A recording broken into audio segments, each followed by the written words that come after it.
Blessed of God. I too am blessed of God, and I thank God for this great opportunity. Welcome to this broadcast, and let us start with a word of prayer. Lord, you're wonderful, and you've given us a great and wonderful opportunity. We are saying thank you and praise your holy name. As we go on with this broadcast, we ask for help from above.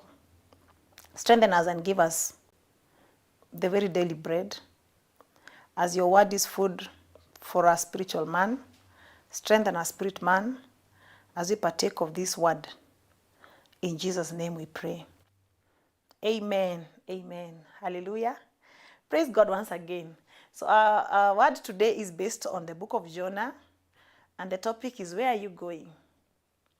So it's based on the book of Jonah, and the question is, where are you going? This life is a journey, and everything you are doing is taking you to a particular place. Every action that you take is towards a particular purpose, and it's also a journey. Even the things that you do to your body, like eating, it's like a journey because it's taking you somewhere.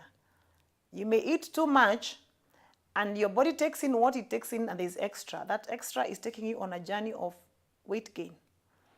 If you reduce, the body will take what it has, burn some of the fat from your body, and you lose weight. That is a journey on weight loss. So Psalms 139 from verse 1. Psalms 139 from verse 1 says, O Lord, thou hast searched me and known me. Thou knowest my down sitting and my uprising. Thou understandest my thought far off. Then when we go to verse 7, it says, Whither shall I go from thy spirit, or whither shall I flee from thy presence? If I ascend up to heaven, thou art there. If I make my bed in hell, behold, thou art there. If I take the wings of the morning and dwell in the uttermost part of the sea, even there shall thy right hand lead me, and thy right hand shall hold me.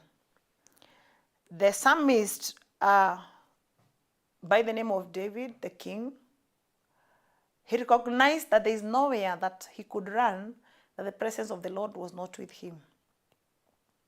So wherever he went or whatever he did, he knew that God was there. And there's a particular time he had a cry in his heart and told the Lord, create in me a clean heart, O Lord, and renew a right spirit within me. And he said, take not thy Holy Spirit from me. David recognized that the Lord can be everywhere, but not in you, and not acting and giving you the benefits of walking with the Holy Spirit. And so he said, do not take your Holy Spirit from me. So as I'm asking you where you're going, think about your destiny, your life purpose, and the very little steps you're taking towards that life purpose. The very little steps you're taking towards that which you believe God wants you to do. And you're going to look in the book of Jonah on someone who decided to journey his own way. And we ask ourselves, where are you going? So let's look at the book of Jonah. Jonah chapter 1, verse 1 to 3. Now the word of the Lord came unto Jonah, son of Amittai, saying, Arise. The word of the Lord came upon Jonah and gave him a command to arise,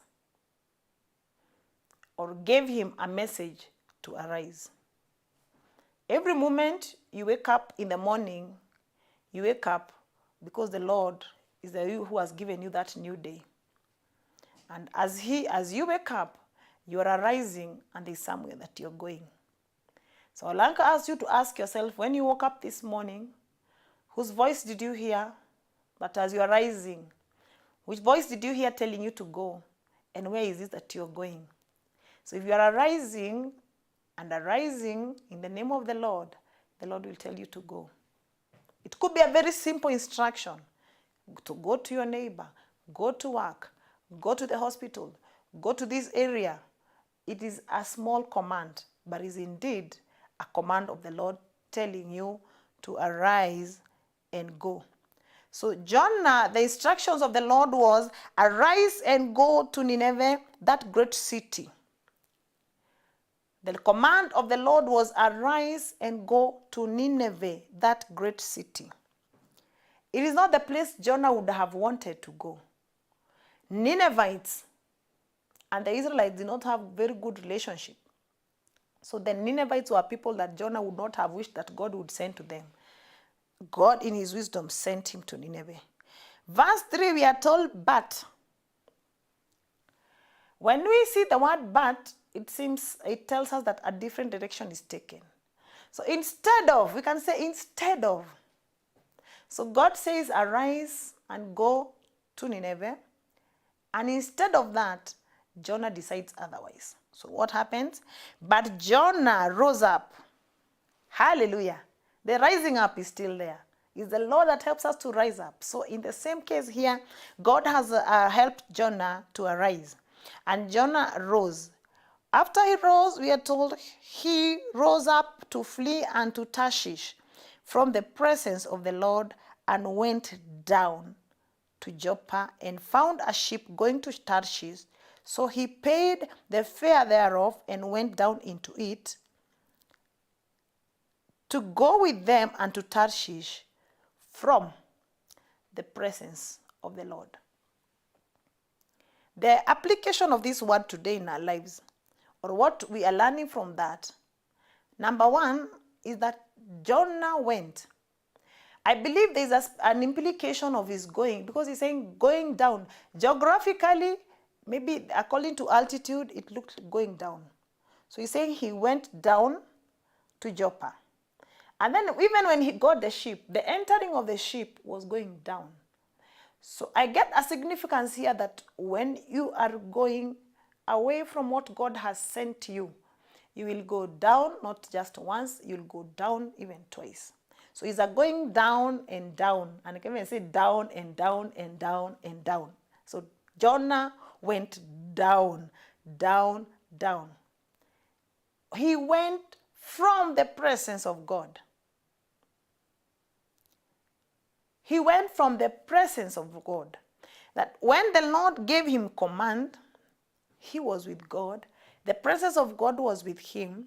But now when he decided to go elsewhere, he went from the presence of God. This reminds me of Moses. That when the Lord told Moses, you and these stiff-necked people, I'll give an angel to go with you, but I will not go with you.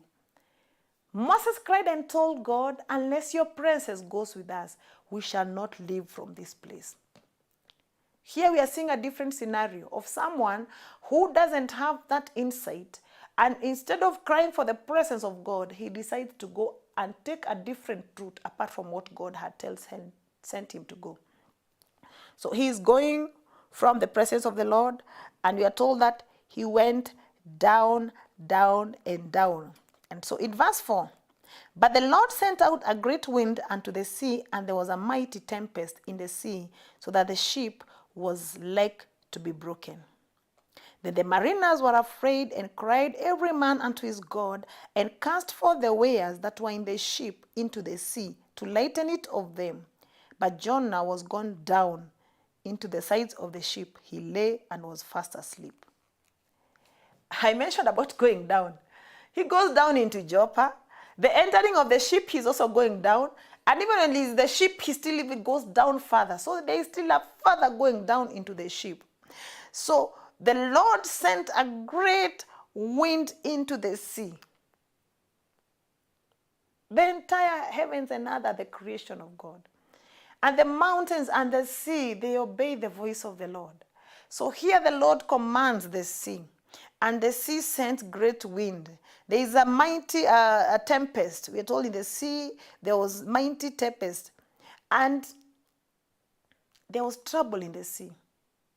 Because there is one man who has disobeyed God. There is one man who has decided to do what God has not commanded him to do. We are told that the mariners were afraid. And they cried unto his God, every man unto his God. So the mariners did not know the true God of Israel. They didn't know Jehovah Lord. So everyone had his own God, and they cried unto God, their own gods, idol gods. When they are crying to this God, they were not getting an answer. So they thought of the best way is to lighten their ship. And so they threw. They threw what they had. They threw their, to make it their wares. I believe they were merchandise. They were business people, maybe going to sell their merchandise. But here we are being told they threw their wares. And so the shipmaster comes to Jonah. Jonah is fast asleep down the decks there. The shipmaster comes to him and says, "What meanest thou, sleeper?" He's now a sleeper. In times of trouble, all around him there is trouble, but he's asleep. I'm trying to think of the kind of man who sleeps where there's a storm. Everybody's crying and screaming all around them, but they can afford sleep. So he sleeps. Was his sleep shutting down his ears to the cries? Was his sleep not really an internal sleep, but an external sleep of hiding? Was his sleep a significance of a spiritual death and someone is not sensitive and cannot hear? As we ponder on that, Jonah is asleep. As he's asleep, he's asked, "Arise and call upon thy God. If so be that God will think upon us and we perish not." And they said everyone to his fellow, "Come, let us cast lots, that we may know for whose cause this evil is come upon us." So they cast lots, and the lots fell upon Jonah. I mean, they could try and do their casting lots. For us Christians, we don't go that style. But they did that. And when they did what they did, maybe they used pebbles, whatever they used, whatever they were using to give them direction, showed them, this is the man. This is the one who is causing trouble. And they asked Jonah, "Tell us, for whose cause this evil is come upon us? What is your occupation? Where do you come from? Which is your country? And of what people art thou art?" Who are you that have caused this trouble in this sea? Remember, this time that Jonah is asleep, is the mariners who are praying to idols are calling him to pray. Look at this man of God. He should be the one praying for the people, but because he knows he's the cause of this trouble, then he doesn't even pray. He hides. Yes, the guilty ones, he will hide under the decks and sleep. And now then they're asking, now because the lot has fallen on you, we have done our divination, and from our divination we can see it is you. Diviners can tell where the trouble is coming from, but they may not have a solution. So they have known the trouble is with Jonah, and they ask Jonah. And Jonah tells them, "I am a Hebrew," in verse 9, "and I fear the Lord, the God of heaven, which have made the sea and the dry land." Jonah recognizes the Lord who has made the sea, and now he knows he has commanded the sea to be against him. And he has also made the dry land. He's saying, "I fear the Lord." To the extent which he fears the Lord, you can ask yourself. Because those that fear the Lord hearken unto his word. But the fear of the Lord had some degree because he did not hearken to the voice of the Lord. And then the men were very afraid. They said that to him, "Why have you done this to us?" For the men knew that he fled from the presence of the Lord because he told them. So he explained to them that Jonah, I have been sent by God to Nineveh, but he said, "I've decided to run away." And that is why the sea is against us. And that is why we are facing what we are facing. When we run away from God, when we fail to do what God, when we try to run from the presence of God, what David is saying, everywhere you go, God will be there. But his presence in your life, moving in your life, will not be there. So when we try to move away from it, the word is saying that Jonah went down, down, down. Even us, if it happened, then one will go down, down, down, down.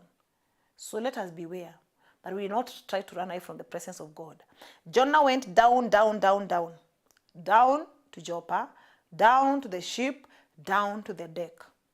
I don't know which down one would go, depending on that which God has commanded you and you're running away from it. When he enters the ship and there is trouble, the people lost because they had wares, Maybe there were businessmen that had gone to send their wares to make money for profit. But now, Jonah is causing loss to these people. He's causing loss because they are throwing their wares into the sea. They had not gone to the ship to go and throw their wares in the ship. If they knew that's what would happen to them, they would have rather stayed instead of going with that ship. But now, because of the presence of Jonah in that ship, he causes loss. Let me tell you, when you're disobedient to God, you'll cause loss to your family. You cause loss to your community. You cause loss to your nation because of disobedience to the Lord. So, and in the state even of disobedience, this person can afford to sleep. You find someone like they look like they are relaxing and they are doing well. They are not. In their heart, they know the truth. God knows the heart of man. In their heart, they know this trouble is because of me and is because I've run away from God. So we are told later on that verse 11, they said unto him, what shall we do unto you that the sea may become to us? For the sea wrought and was tempestuous. He said unto them, take me up, take me up. He had gone down. A man who had gone down now needs them very men to take him up. So he said, take me up and cast me into the sea.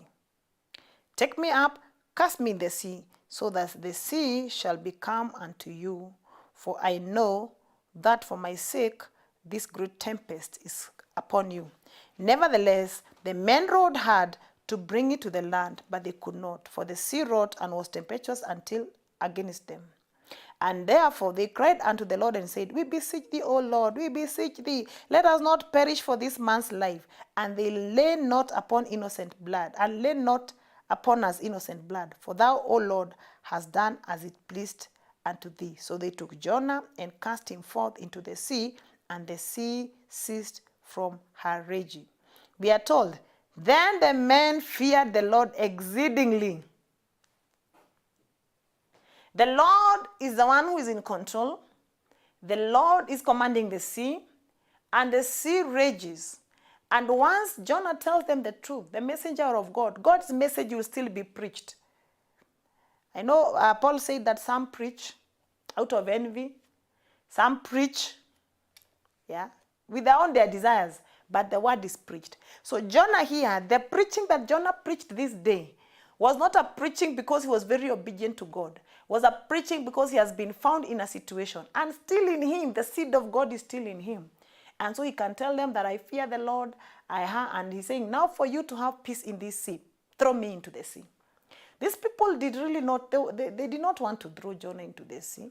They knew there were animals there. There was a fish that could swallow. There were sharks. And so they did not. So even for them, even to throw Jonah into the sea, they are even crying out to God. They are saying, God, we beseech you that let us not perish for this man's life. Do not lay upon us this innocent blood, for thou, O Lord, hast done as it pleased you. So they were feeling even throwing Jonah, they would have wished not to. But because they have been they have been pushed to the corner, they throw Jonah into the sea. And when Jonah is thrown to the sea becomes calm. Because right now, as Jonah is thrown to the sea, he has started aligning back. And God will cause the sea and all it takes to align back to what he had called him to be. What he had called him, where he had sent him. And this will apply to all of us in our lives. That the moment we rise up and go against the will of God, the nature will act against us. The waters will be sent to fight against us. The wind will be sent to fight against us. Even the earth. The word of God says the earth will be like, it will be so hard, like iron. The skies above you will be like brass, hard, when we are not in the will of God. And then situations will cause men to take you up, men to abandon you, men to leave you and cast. Casting is not a good word. Cast is like being thrown away. Cast is like being despised. Cast is being like, we don't want you. You're throwing it away. So a man who had been sent of God, who was supposed to take the message of God, now is being cast by people who do not know God. Is cast by idol worshippers, because they were worshipping idols before they now knew the God of Jonah. So you might find in your situation, if you have disobeyed God, there are people who should not be in your life, trampling with your life. They are there casting you into the sea, casting situations. So if you find yourself in a situation, ask God, is it disobedient? What is that you've told me to do that I've not done? And you know, when he was drawn into the sea became calm. There's calmness when we start following the path of God. Because once he's in the path of God, he likes it or not, God teaches him a lesson. So our topic is still where you're going, and our main emphasis is showing us if we take the wrong path, the Lord will still work out his plans through us, but we suffer. If you go down to verse 17, we are told, now the Lord had prepared a great fish to swallow up Jonah. So by the time they are throwing, the Lord had already prepared. God is waiting. This man will still go. Nineveh, he will still go. And so the Lord himself is the one who has prepared this fish. The fish swallowing Jonah, in an earthly sense, in a natural sense, would be like, this is the end of Jonah. But we are told now the Lord had prepared a great fish to swallow up Jonah, and Jonah was in the belly of the fish 3 days and 3 nights. When I look at this fish that God had prepared to swallow Jonah, and Jonah had not intended even to fast. I believe also God also planned a fast for Jonah. So God decided that, Jonah, I'm going to give you a 3 days fast. And in those 3 days, you will also repent. So it was also a time for repentance for Jonah. In chapter 2, verse 1, then Jonah prayed unto the Lord his God out of the fish belly and said, I cried by reason of my affliction unto the Lord, and he heard me out of the belly of hell. I cried, and thou heardest my voice.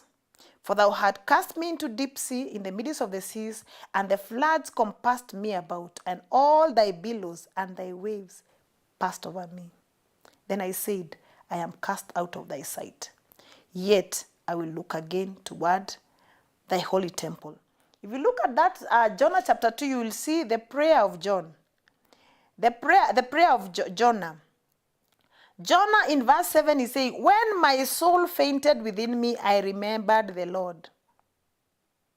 When my soul fainted within me, I remembered the Lord. So in the belly 3 days, in the belly 3 nights, along the way his soul fainted. He had despaired. He had no other hope. He did not, it was all dark. He's hungry. It's a situation of despair. In the belly of a very big fish. I usually imagine there could be maybe somewhere he was if his skin, I wonder how his skin was in that water that has digestive juices and all that. It was horrible. The smell was bad. I think if the animal swallows, the way they swallow anything, swallows weeds, maybe he had weeds all over. It was a pathetic situation, a very pathetic situation. That is a situation that would arise when men talk, God talks to men and they decide to run away from him. And then when his soul faints, then he cries unto God. He's saying, my soul fainted within me. I remembered the Lord and prayer. So he cried unto God. He said, they that observe lying vanities forsake their own mercy. But I will sacrifice unto thee with the voice of thanksgiving. I will pay that I have vowed. Salvation is of the Lord. Hallelujah. Salvation is of the Lord. That is the cry that you should have. For anyone who God has given directions and you've missed God, and you really know on your way to wherever you wanted to go, Tarshish, in quotes, you went down, down, down. Looking back, you can tell this is not where God sent me. This is not where God desired to be. And you can really tell you're down, down, down. Not only down into the depths, thrown into the sea still is going down. And not just down to the sea, even into the belly of this big fish. And then, when the soul is almost fainting, when the soul is fainting, he says, cries out to God and says, salvation is of God. Salvation is of God. For me here, for me to obtain salvation, it is only God who will save me. And that could be the very thing that could be you're going through right now. I'm asking, where are you going? Where are you going? The question that accompanies where you are going is right now, where are you at? In your faith, in the spiritual walk, where are you at? Is that where God wanted you to be? The direction you're taking right now, is that what God commanded you to be? Your relationships, where are you at? Is that where God told you to be? If you have known God, especially if you have tasted the goodness of God, trust me, the Lord will know how to bring you back. Do not wait until you faint, like Jonah, who fainted in the belly of the ship, on the fish, sorry. And when he had fainted, that's when he said, salvation is of the Lord. Please cry out unto the Lord.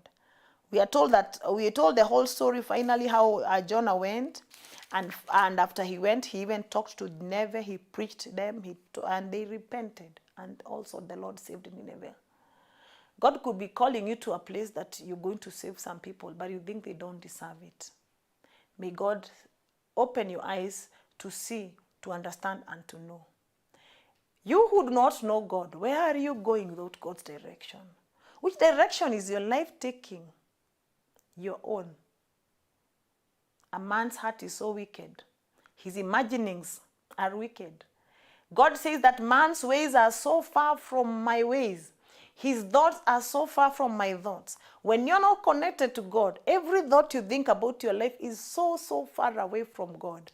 And it will never lead you to eternal life. It will never lead you to something that you can hold on. Remember, all that we are experiencing here is only temporarily. At some time, you wake up and realize you are in the wrong place. Please do not allow yourself to wake up and realize you're in the wrong place. Make a decision right now. Turn back to God. Do not flee from the presence of God. Hear the voice of the Lord calling you. He's calling you, the voice. He's calling you and saying, return unto me. Return unto me. And that, the one who's already backslid, they still the same voice. Return unto me. Hear the voice of the Lord, like that prodigal son who left his father's house, and after the trouble he went through, after the struggles, when he found himself eating with pigs, realizing he's in a dirty place, realizing he's a child of the covenant, but he's living like an animal, dirty, eating dirty food, so distressed, no peace, and then he awakens to who he is, that I am a child of my Father.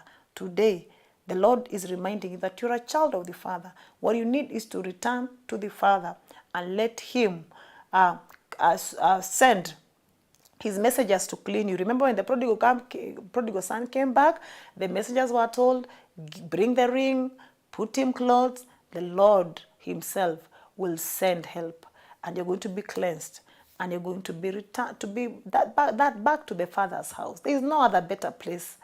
In our saying, in our culture, we say east or west, home is best. Now, spiritually, north, south, east, west, our Father's house is the best. There is no other better place. Ask Jonah, when he was trying to flee from the presence of the Lord, the things that he's encountered. So we are not going to be like Jonah. When the Lord tells us to arise and go, we shall arise, and indeed we will go where the Lord sends. We say, where the Lord sends me, I will go. I have made up my choice to listen to his voice. Wherever he calls me to go, I will go. So as you make that decision, if you made that decision that you want to be one of the household of faith, and you want to be hearing the voice of God, and he leads you, you can pray this prayer. Say, Father, in the name of Jesus Christ, I have been running away. I have been so lost without direction, and today I repent. I repent of walking away. I repent of doing things my own way. And I repent of every sin that I've committed.